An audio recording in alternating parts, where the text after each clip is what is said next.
Hello, dear students. Let's become smarter every day with science. Today, we'll discuss the chapter Matter in Our Surrounding of Class 9, Part 1. Let us see what are the main topics which we are going to cover in this chapter today. Matter, physical nature of matter, characteristics of matter, physical classification of matter, and the main three states of matter. The first topic is matter itself. We know this from our lower grades that matter is something which occupies space, have mass and volume. So everything in our surrounding, as the name of the chapter indicates, matter in our surrounding, everything in our surrounding is considered to be as matter if it occupies some space, have mass and volume. The food we eat, the water we drink, air we inhale, they all are considered to be as matter. If we will carefully look into these two pictures, they are somewhat like your study table right now. They contain book, pen, laptop. Everything is matter as they occupy some space. Same way, the table, your study table occupies some space in your room. So we can say study table is also a matter. Your room is occupying some space in the home. Room is also a matter. Everything is considered to be as matter if it occupies space. Next thing, if we will talk about basic examples in our nature also, in our surrounding, everything is matter. Trees, mountains, rivers, clouds, various buildings, all the things are matter as they occupy some space in earth. Same way, we can go like earth is also a matter as it occupies some space in the solar system. Everything, if it occupies space, is considered to be as matter. But the thing is that they should occupy space. For example, if we'll talk about light, light is not a matter, or we can say that light is considered to be having dual nature. The nature of light is considered to be as dual nature, as it sometimes behave like matter, sometimes it behave like wave. This you will study in higher classes. Now, when we are talking about everything in our surrounding that is made up of matter, and matter is also made up of various particles. Matter itself is made up of various particles. We will study about these particles. These particles can be atoms, they can be molecule. If we'll talk about our next topic, that is the physical nature of matter. Matter is made up of particles, and these particles are very small. These particles generally vary in size. They can be very small, and like some are visible and some are not even visible. Even in microscope also we cannot see them. They need like electron microscope, STM. These type of devices are used to see these particles, and in that also we are not clearly these particles are not clearly visible there also. So how we can say that matter is made up of particle? For this we can take an example. A basic example is chalk in your classroom. If you try to break it, it easily breaks and creates a lot much of dust. Its particles get spread over the classroom. When your teacher is writing in board, that time the small particles of chalk get spread all over the classroom and create a lot much of dust. This time when we are talking about chalk, the particles of chalk are clearly visible. Same way, when we are talking about a beam of light coming inside a dark room, in that also we can see the small dust particles which are present in the room that time. But when we are talking about iron, if you will cut or if you will try to see the particles in iron, are you able to see? Yes or no? Let us see why we are not able. Generally we cannot see the particles of iron, but when rusting happen, after that iron can be easily break into various tiny particles, and that time in iron dust we can see the particles of iron. Let us see how tiny these particles can be, or how we can say that these particles are very small in size. For this, we are having our another activity.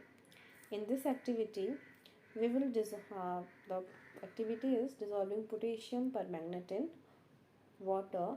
In place of potassium permanganate, you can take Dettol also, and other coloring substance like holy color and other ink, because they all are having the tendency to diffuse into water. For this activity, we require some water and 2 or 3 crystals of potassium permanganate. We just have to make a mixture or make a solution of potassium permanganate with water, and then we have to take 10 ml solution from first beaker to another one. Then again we have to take 10 ml of solution from the second beaker. Same way we have to go on like this. For example, in first 2 beakers we have made, by adding KMnO4 we have make solution of KMnO4. Then we will take 10 ml of the solution and we'll pour it into beaker 1, then beaker 2, then beaker 3. If you'll observe this activity, we'll get to know that the color of the solution becomes fainter and fainter after successive dilution. And what is the reason? That the small crystals of potassium permanganate contains a large number of small tiny particles of potassium permanganate, and these particles are enough to color a large volume of water. By this activity we can conclude that particles of matter are very small. Now, as we know that matter is made up of particles and these particles are very small in size, let us move towards the next topic, which is characteristic properties of matter or particles of matter. The first characteristic of the particles of matter is that these particles are continuously moving. Have you ever observed that we can get the smell of incense stick, food, perfume, and various smelling objects if we are at a distance from them? And the reason is that the particles of matter, these particles, they doesn't stay at a place. They are continuously moving, and their movement is not directional. It is not fixed that they will go towards a particular direction. They can move towards any direction. That means they show a random motion, or you can say zigzag motion, which is also which is called as Brownian motion. Next property of the particles of matter is that these particles of matter attract each other. If we try to dissolve two things like milk and water only, they can easily dissolve with each other, or we can say that particles of milk and water will attract each other, and this force of attraction is different for different objects. For example, when we are talking about the particles of chalk, they are not very tightly bonded with each other, or they are not attracted towards each other that much that we can easily break them. On the other hand, of iron nail, it is very hard to cut that, and the reason is that the force of attraction between the iron particles are very strong. And next property is that the particles of matter have space between them.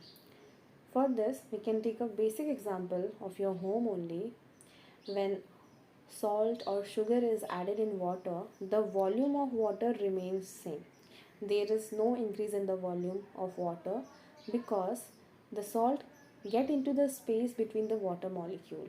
It get dissolved with the water molecule, and it tells us that there is a space between the particles of matter. Now, two things which I have discussed, that is Brownian motion and another one is diffusion. Brownian motion is simple random movement of particle, or we can say zigzag motion, and there is no direction fixed. But in the case of diffusion, a fixed direction is there from higher concentration particles move towards the lower concentration. Now next topic is the states of matter, which are solid, liquid and gas. We'll study these three states of matter separately. The first state of matter is solid state. They are having fixed volume, they are having fixed shape, molecules are closely packed, they cannot be compressed, cannot flow, highly rigid. For example, if you will look into these three pictures, metallic coins, stones, jewelry, ornaments, we are not able to compress them. If you hold them in your hand and if you will try to compress them, it is not easy to compress them. If you will try to mix them together with each other, it is not like how I will take two bangles and I will combine them and they will form a single bangle. It is not like this.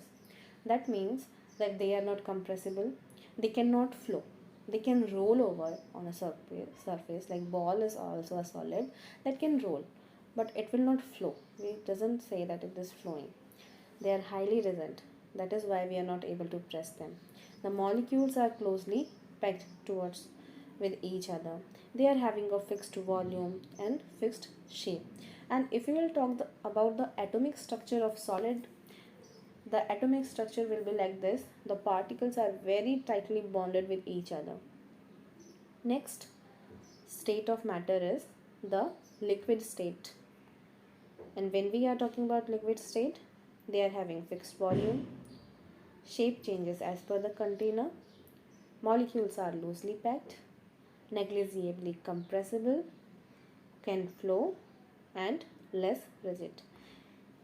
For this, if you will observe these three pictures, when we are talking about volume is fixed generally, but if you will take different container means of different shape, one like circular, another cylindrical, and you will pour water on them, what you will find that water changes its shape as it, or we can say that water takes the shape of the container.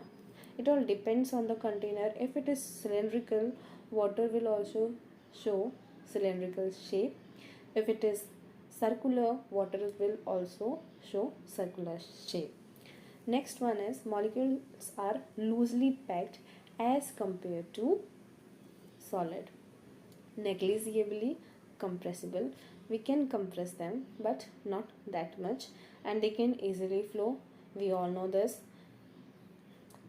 Less rigid as compared to solid. And if we'll talk about the atomic structure, the particles are a bit apart from each other as compared to solid.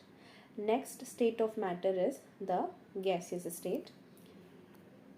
They have no fixed volume, no fixed shape, molecules are wide apart from each other, highly compressible, can flow easily, not rigid. If we'll take the examples, steam, fog, smoke, they all are the examples. If we'll see the observe second picture carefully, that the smoke is just moving, it is just flowing in any direction, it can flow in any direction. Fog also can flow in any direction. The fluidity is very high, they are not rigid, they doesn't have fixed volume, they doesn't have fixed shape, they can go anywhere, they can form any shape. For example, when you talk about balloon, if we blow air into that, it takes the shape of balloon only. That means they are not having any fixed shape. Molecules are wide apart as compared to liquid, highly compressible. They are highly compressible. The example are LPG, CNG, oxygen cylinders. These all are the examples in which we are having air only, but in their compressed form. And when we are talking about the atomic structure, the molecules are wide apart from each other. Now, as we have learned the solid, liquid and gaseous state of matter, we can easily classify all the things, all the matter in our surrounding as solid, liquid and gas. The food we eat is usually solid. Mostly it is solid only. The water we drink, that is what? liquid. Air we inhale, that is gaseous. Same way, our books, pen, your PC or mobile over which you are seeing this video, that is solid. Air surrounding us, that is gas. So keep on observing your surrounding and try to convert or just try to classify them in solid, liquid and gas.